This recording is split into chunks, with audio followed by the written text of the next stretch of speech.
Parul university के placements का कोई रिप्लेसमेंट नहीं, इसलिए टॉप कंपनीज की फर्स्ट चॉइस। आप तो समझ ही गए होंगे। Join Parul university, Vadodara, Gujarat. Bharatiya Janata party देश भर में जहां जहां चुनाव हारती है वहां वहां पर साम दाम दंड भेद, चाहे डराकर, धमकाकर या लालच के माध्यम से पिछले दरवाजे से सरकार बनाने की कोशिश करती है। हमने देश भर में देखा कि ऑपरेशन लोटस के माध्यम से, चाहे गोवा हो गया, चाहे कर्नाटका हो गया, मध्य प्रदेश, अरुणाचल प्रदेश, महाराष्ट्र, दूसरी पार्टियों को तोड़कर भारतीय जनता पार्टी सरकार बनाती है।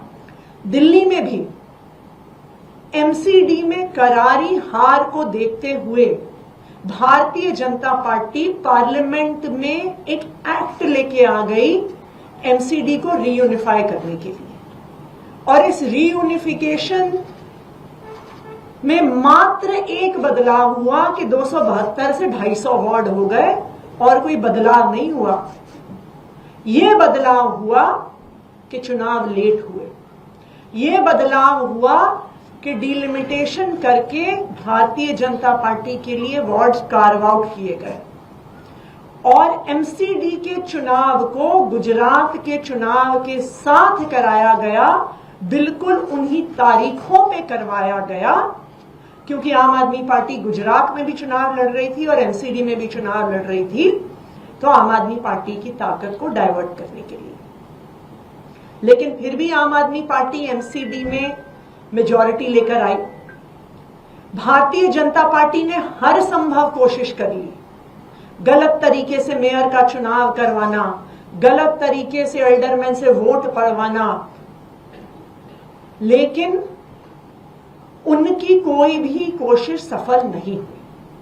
फिर भी भारतीय जनता पार्टी लगातार पिछले 2.5 सालों से एक के बाद एक आम आदमी पार्टी के पार्षदों पर दबाव बनाकर, उनको डराकर, उनको धमकाकर भारतीय जनता पार्टी में तोड़कर लेकर गई है। आम आदमी पार्टी इस तरह की राजनीति नहीं करती है।